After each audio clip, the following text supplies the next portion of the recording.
Assalamu alaikum ve rahmetullah ve berekatuhu. Qadirlik Facebook'taki dünyanın her qaysı joylarida qarindoshlarım. Hammanglarninki mushu vaqti va buniki vaqt xayrlik bo'lsin. İnşallah tutqan ro'zanglar Allohning dargohida qabul bo'lsin. Qur'on iyi bo'lgan Ramazon iyi hammanglarninki Qur'on bilan ich quyun, tash quyun bo'lib chiqishiga, tonishishiga, hech bo'lmasa Qur'onning Uyg'urcha tarjimasini o'qib bir qator o'zlashtirishga paydası bula, yaxşı bir fursat degan umidni qilamiz. Biz davomlashtirib kelayotgan bu Sharq bilan G'arb oraliqida Islom Ali Izzat Begovichning kitobidan Pen ve pen ehli yoki Kantning ikki tanqidi degan mazmunni, ya'ni 4-bab axloq degan babdiki mushu mazmunni birga qayta ko'rib chiqaramiz. Oldingi soatda biroz bak kech bo'lib qolg'achqa ders biraz şüphesiz bo'lib qolgan qaytarib o'tamiz. Aql ikki xil bo'lib, biri sap aql, yana biri amaliy aqldir. Tushuncha Allohni inkor qiladi. İnson va hayot bo'lsa Allohning mavjudligini isbotlaydi. Bilim ahlining shaxsiy tushunchasi bilan metod yoki natijalarning yig'indisi bo'lgan bilim orasida pat-pat ko'riladigan farqning sharhi dal bu nuqtada yetadi. Bilim əhlinin şəxsi düşüncəsi bilən metod yoki nəticələrinin yığıntısı bolğan bilim arasında pat-pat ko'rilgan farqning sharhi dal bu nuqtada yatıdır.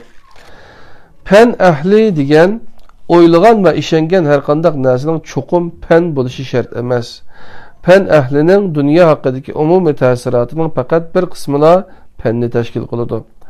Bu qism aqlimizning tanqid, seliştiriş ve tertipki seliş rolunun neticesinden ibaret. Bu rollarni ütayotganda aqlimiz tabiatdan halqagan izahlarni taqazzo qiladigan har qanday narsani rad qiladi ve yalg'iz tabiiy sabab ve natijalar zanjiriga ve mumkin bo'lsa tajriba ve tadqiqotga tayanganni qabul qiladi. Nihoyat astoydillik bilan vujudga chiqqan bu shallashdan keyin qilib qolgani pen bo'ladi. Biroq mazkur metod tufayli pen har qachon yolg'iz tabiatni topa olmaydi. Boshqa har qanday narsa qo'lidan qochadi yoki sug'urilib g'oyib bo'lib ketadi.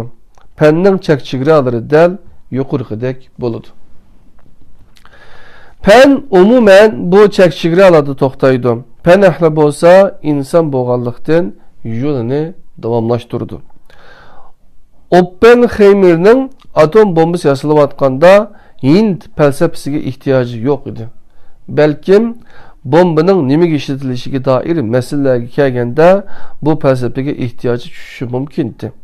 Ömrünün oxirigacha atom ilmini tashlab, o'zini tamoman Hind felsefesiga atib etgan edi. Einstein bo'lsa Dostoyevskiyning asarlariga va Akofka Karamazovlarga nait qiziqatdi.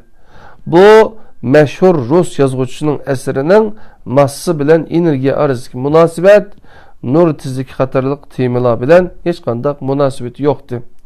Einstein Ivan Karamazovning axloq masalalariga pen ahli salohiyati bilan emas, mutafakkur sifatida, inson sifatida yoki san'atkor sifatida, ma'lum ma'noda aytganda har inson san'atkordir ve sübütede qiziqatdi. İlmi tədqiqat bilan işitish arasında ro'shan farq mavjud. Birisining maqsadi dunyoni tushunish, yana birining maqsadi dunyodan foydalanishdir. Bu sababdan penchiga nisbatan boshqa narsa bo'lsa, boshqa butkul insonlarga nisbatan yana boshqa narsadir. Xalqqa nisbatan pen faqat erishgili bo'ladigan umuman son ve mexaniklik natijalarning yig'indisi bo'lsa, penchiga nisbatan kuzatish, tajriba, g'ayrat, istak, hammadan voz kechish qatorliq hayotning hammasini o'z ichiga oladi.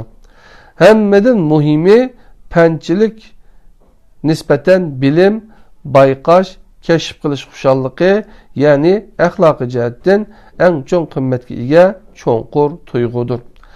İnson bu xushalliqning turtkusida pençe salohiyatidan halqib tafakkur qilishga boshlaydi, shoir bo'ladi.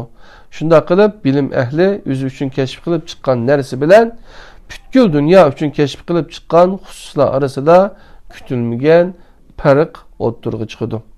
Lekin hayotdan yiroqlashgan g'ayri shaxsiy va obyektiv ma'lumot va natijalarning majmuasi bo'lganda parvosizlashib g'ayri diniy rol o'taydi. Fan metafizikini tabiiy holda rad qilish bilan birga tugunlik masalalar haqida saqlangan bo'lmaydigan sukunatni qabul qilish orqali bilim ahlilar orasida bo'lsa-mu, xalq orasida ateist fikrlarning o'ttirg'i chiqishiga sabab bo'ladi. Bu zidlikning, ya'ni tushuncha bilan hayot yoki tabiat bilan erkinlik orasidagi to'qinishning klassik misoli Kantning ikki tanqididir. Hammaga ayonki Kant birinchi tanqidida diniy fikrlarga qarshi chiqadi. İkinci tanqidida Allah ölümsüzlük ve erkinlik münasebetli fikirlerini qaytadan o'ttirib qo'ydi. Biroq Kant sab aqlning tanqidi haqida logikchi fan ahli sifatida so'z qilsa, amaliy aqlning tanqidida inson va faylasuf sifatida eg'iz ochdi. Birinci tanqid aqlning va logikaning muqarrar natijalarini, ikkinchisi bo'lsa hayotning hissiyotini, tajribalarini va umidlarini ko'rsatdi. Birincisi haqiqatning tahlil, obyektivlashtirish ve atomlarga ayrışning natijasi bo'lsa, yana birisi bir bütün halda kuzatilgan ve dünyanın butkul masalalariga javob sifatida ruhda shakllangan idrak ve to'g'riliqning mevasidir. Bu ikki tanqid bir-birini inkor qilmaydi. Darvaqa ular har vaqt birlikte mevcut buludu ve özüge xas bir şekilde insan dünyasının umumi zıttıqını tasdiqlab turdu. Depti qadirli qarindoshlar. Endi axloq ve din. Demek ki axloq davomli dinga tayinadi. Ama axloq ve din o'xshash narsa emas. Prinsip jihatda axloq dinsiz mevcut bo'lmaydi. Axloq tadbiq ve shaxsiy qiliq sifatida bevosita dindarlıqqa bog'liq emas. Ularni bir-biriga chetishib qilgan narsa buning o'rtaq dalildir. Alayda boshqa bir dunyo. Boshqa degan ta'bir bo'yicha bu dunyo dini bo'lsa, alayda degan ta'bir bo'yicha axloqidir. Bu munosabat din bilan axloq orasida ham o'zaro beqindilik hamda mustaqillik sababidir. Avtomatik matematiklik, obyektiv qonuniyetlik bo'lmagan amaliy bir ichki birdeklik mevcut. Bu yerde bazı eg'ishlar ko'rilishi mumkin. Biroq birdeklik ve maslik hamon bir kuni tekrar meydana keladi. Ateizm cho'qim bir kun axloqni inkor qiladi. Yeni bir tarafta bo'lsa, axloqiy uyg'unish diniy islohot bilan boshlanadi. Axloq arzu istaklar ve yürüyüş duruş qoidalariga aylantirilgan dindir. Bundaş qilib aytsak, o insanın işidin xalab qilgan hareketiga yoki Allah'ның barlığı haqiqatiga mas halda başka insanlarga tutgan pozitsiyadır. Çünkü vazifamni butkul qiyinchilik ve xeyim xatarlarga qaramasdan o'rindash talab qilinsa, buningga manfaatni chiqish qilgan harakatdan farqli qoldi axloq deymiz. Bundaq bir talab ve istak faqat bu dunyoni ve bu hayotni yalğız birle dünya ve birle hayat kömügen ehval astıda andın yolluk körüsü mümkün. Mana muşu husus ahlak ve dinin ortak hareket noktasını teşkil kılıdı. Ahlak çeklimelerden barlıq kelgen bulup, günümüzgece çeklime peti devamlaşıp geldi. Çeklime hem mahiyeti hem de menbesi noktasıdın dindir. Allah'ın 10 buyruğu din 8'i çeklimedir. Ahlak daim insan tabiatının hayvani tuygularına karşı tüzülgen çekleş ve men'i kılış prinsipidir. Bununla Hristiyan ahlakı elbette bu dinlemez roşen misal bulalaydı. Kadimi dinlerin tarihi bizge nispeten mənisi bilindiğen türlük çektimelerine münasebetlik misallar bilen tolgan. Şunu iniq ki, ahlak noktasıdan ma'nisiz cheklima mavjud emas. Albatta, bir cheklimining aqlga muvofiq taraflari bor. Biroq, foydali bo'lish hech qachon cheklimining aslidagi g'oyasi bo'lmaydi. Şoňlaşqa ählak stoajilaryň dawamlyk täripligi okşaş, tabiat bilen garmonik münasibetke hayat emas. Eger tabiatni haqiqiy ma'na süpsüde körgünümizde ählaknyň tabiatga karşı hayat ekenligini eýtalygan bolatdyk. Ählak mı insanga okşaş, akıldan mustasna, gayri tabii ve tabiat üstüdür. Tabii insan ve tabii ählak mevcut emas. Tabiatning çigralary içinde bolgan insan insanlıktan çıkıdı. Navady bulup kalgan takdirde akıl bilen kurallangan hayvandır halas. Tabiatning çigralary içindeki ählak mı ählak emas, belki şahsiyetçilikdir. Tabiatdaki ählak şahsiyetçilikning akli ve roşan şeklidir. Tabiat kelimesinin 51 xil ma'nida işletilganligi ilgiri sürilgen. Bu asrimizde tabiat insanın özünün sırtıda cümle hakikati bulup insanlığı dünyaga taba süpütü bilen yani bedeni arzu istekleri, tabi ihtiyaçları aklını körüstüdü depti. Darwinci hayat karşıda ahlak noktasından en yaxşı bolğanlar emas, en güçlük tabiatga en yaxşı maslaşqanlar galip keldi. Biyologik ilgirleş insani şan şerefke ve insan şan şerefi eğer ahlakның mənbələrini hesaplanğan təqdirdə ahlakı apamaydı. Darwinci insan biyologik teraqqiyatның en yuqarı pərdəsiga erişəlishi mümkün. Üstün adam budalışı mümkün. Bırak insan süpütü ve alaylıkiden hatta insan şan şerefinden mehrum kaladı. Çünkü bu kımmetlerini insana fakatla Allah bireleydi. İctimai ilgirleşme, biyologik ilgirleşmenin halkı süpütüde ahlak bilen okşaş münasibette buludu. İngiliz ahlak ilmi mütehassisi Mandeville, cemiyetin ilgirleşi ve medeniyetinin terakkiyatı üçün ahlakның kandakmı mänisi bolsun dep soraydı.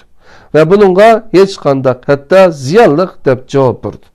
Mandeville'nin karışıcı umumen günah dep tariflengen vasıtalar cemiyetinin ilgilenişini en küçük şekilde teşebbüs kılıdı.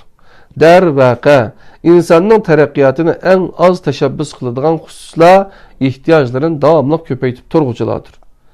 Ya ki tehmini kılıp etkanda dünyanın ahlaki ve tabii balayı afetleri bizni ictimai məxluq kılgan en asaslık yetekleyici güçtür.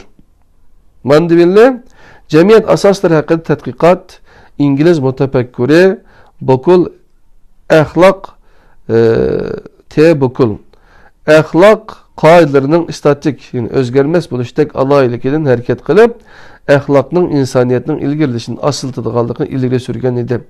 İlgirleş hareket ve özgürlüktir. Ahlak bol statiktir.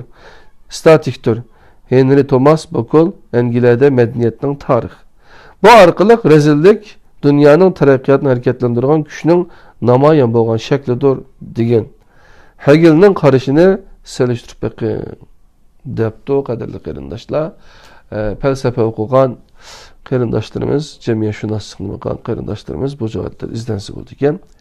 Dəslep biyologiyalik sahada arqıdan texniki sahasında vücutqa çıqqan barlıq ilgirleş faaliyetleri mevcutluğunu tabii şallanış, acizlarının küçükler tarafından yetim kaldırılışı da hatta bütünley yok kılınışı da namayan kıldığan bolsa, ondaqda ahlak ilgirleşine kapalat ilgi kıldığan bu asas noktalara karşı çıkışı şarttır.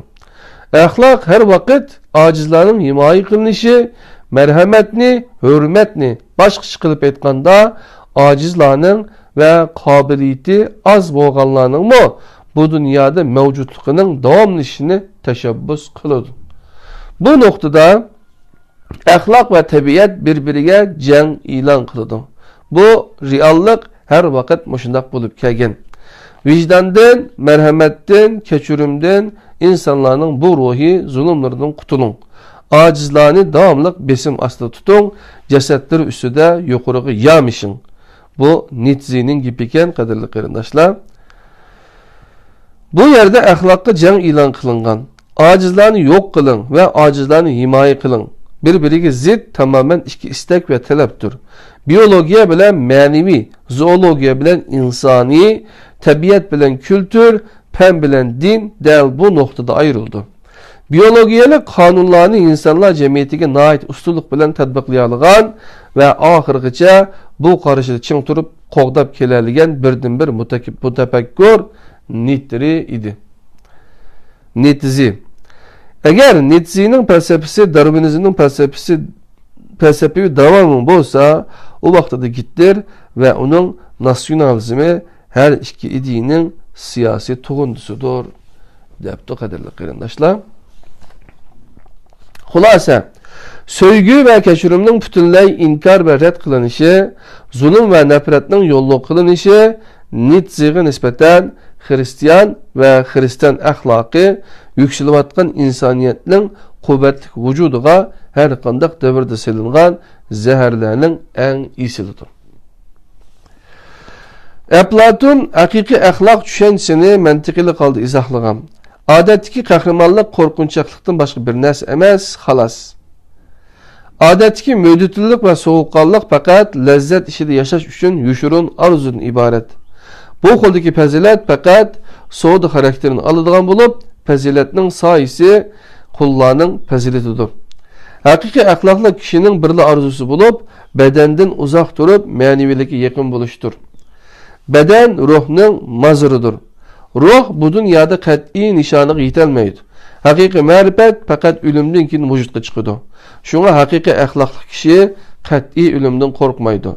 Felsefe bilen bent buluş ve hakiki manada yaşaş ölümge tayyorlanish deganlikdir. Rezillik dünya hükümran kuvvettir. Ahlak bolsa insanın tabii imkaniyet emas, o akıl üstüge kurulmaydı. Depti bu büyük İslam alimi İbn Rüşd bu mesele üstüde alay toxtalgan idi. Alemşumul dinning asosiy mazmunining ahlak ekanligi hamma tarafidan ilgari surilmoqda debdi. Ahlak to'g'riligini isbot qila oladigan aqliy dalilga erishalmagan. Albatta buningga imkoniyatimi yo'q.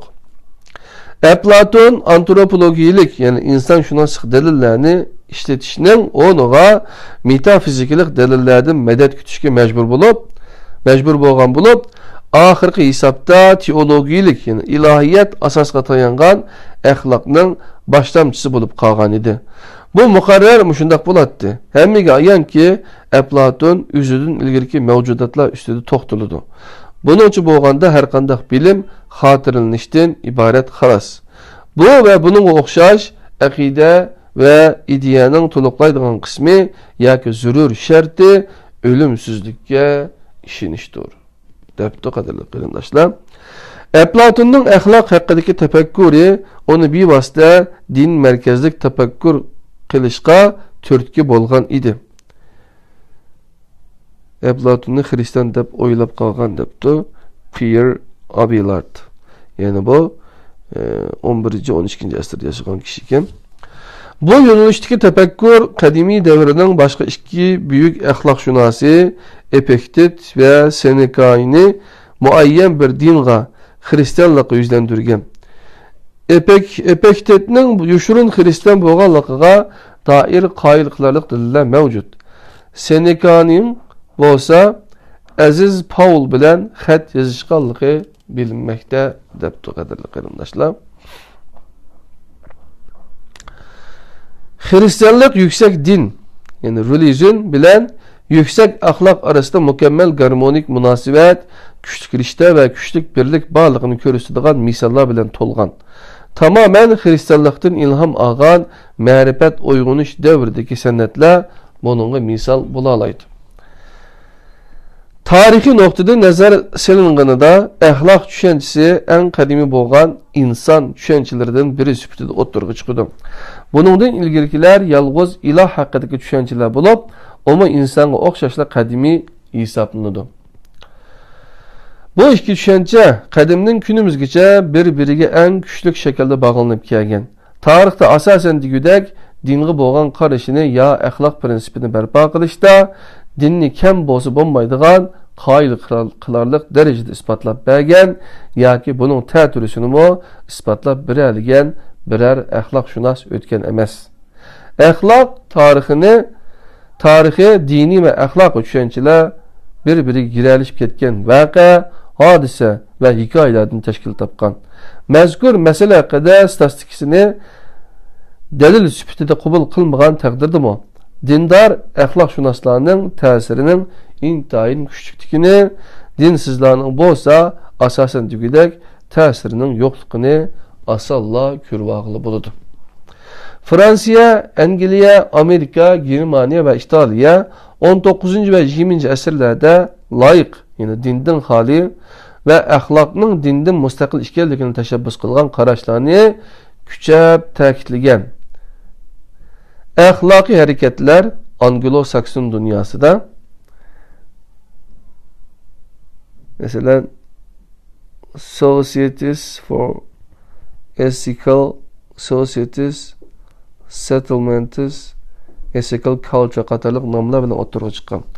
Ahlak sahasida her bir tefekkür yoki faaliyetinin tabii halda din tüsüge kirişke yoki dinge yaqinlashishiga yüzdengenlikini ko'rsatib bergan edi.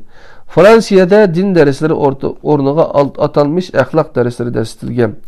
Devlet mekteplerinde derslik kitaplar, Hristiyan mekteplerinde okutilgan dini kitaplarga asasen tüzülgen. Kitabımızda bu qaraşlarning taraqqiyotini, zidlikqa to'lgan yo'nalishini, din bilen pen arasında ko'rilgan arısaldalıkni tushuntirib o'tishga vaqtimiz yo'q. Ahvol mushundaq bo'lgandan sirt dinga qarshi mustaqillik o'rnini saqlab qolish uchun jon jahli bilan urinib beqishlari oxirida bilib bilmay yana dinga yaqinlashganliklari ko'riladi. Bu ikki xil ahvol ustida to'xtalayotgan tema uchun to'liq ma'nilik misol bo'la oladi. Yuqorqi qarash bo'yicha bo'lganda samimiy dindar kishi axloqsiz kishi, aksicha bo'lsa samimiy bir axloq sohibi dinsiz biri sifatida ko'z oldimizga keladi. Din bilish va tasdiqlashdan iborat bo'lsa, axloq bu bilish bilan birdaklik ishida bo'lgan tatbiq hayot deganlikdir. Har yerda ko'rilganiga o'xshash bilish va tatbiq orasida ayrilish va moslashmaslik ko'rilishi mumkin. Din qandaq tefekkür qilish ve qandaq ishinish, ahlak bo'lsa nimaga yuzlanish, moyil bo'lish, qandaq yashash, qandaq harakat qilish degan savollarga javob beradi. O dunyo haqidagi ushur ve xabar her daim cho'nqur ve ebedi bo'lgan bu tushunchalar bilan birdaklik ishida yashash talabini o'z ichiga oladi. Biroq bu talab mazkur tushunchaning o'zi emas. Hazreti İsa'nın ahlakıga o'xshash yüksek bir ahlak güçlük dini anının bir vasıta neticesidir. Biroq şirkav teftiş mahkemesinin dini zıtlık işide görüngündek kılsımı intayin samimi idi. İman eğitim ve yaxşı emellerini kılın degan ayet del insanların tatbikatta birbirinden ayrımakçı bo'lgan narsaning birlikte buluşunun zürriyetini ta'kidlaydi. Mazkur ayet din yani iman eğitim bilen ahlakni yani yaxşı emellerini kılın ayrış bilen birge bularning birlikte buluşunu talep kılıdı. Biroq Kur'an-ı Kerim meseleye ta'türüsüdünmü qarash arqılıq dinning ahlakta küçlük şekilde qo'llashga erishadiganligiga ve tizla umumlashadiganligiga işaret kılıdı. Yaxshi ko'rgan narsalardan sadaqa bermay turib iman etgan bo'lmaysizlar. Yani imanga kelsak yaxshi inson bo'la olaysan demaydi. Dalaksicha yaxshi inson bo'lsang iman etgan bo'lasan demakchi.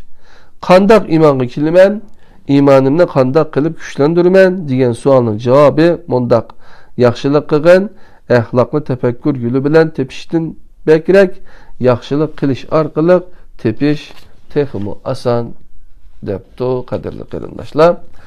Hamda ommaviy manfaat ve ahlak to'g'riliq to'xtalib o'tsak bo'ladi, lekin vaqt qistab qoldi qadrli qarindoshlar. Bu mazmun biraz uzunroq mazmun. Bunu biz 16. saatlik dersimizde inşallah Ali İzzet Begovich'ninki Şerh bilen G'arib arlıqada İslam degan onun kitabıda birlikte öğünüp ütümüz. Anda olsa Ramazan rozanla Allah kabul kılsın inşallah.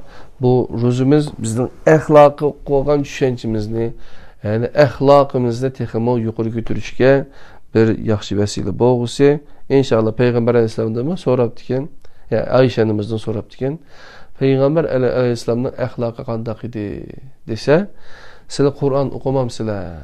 Onun ahlakı o Kur'an bir yürügen Kur'an diyen şonlaşqa hemmimiz inşallah yürügen canlıq tirik Kur'an buluşumuz için aldı bilen Kur'an'ı düşünüp yaxşı oquşumuz gerek. İnşallah Ramazan Kur'an iyi ahlakımızı texmo yaxşı qilishqa bir fursat yaratib bergisi. Allah'ın özgü amanet. Esselamu aleyküm ve rahmetullahi ve berekatuhu.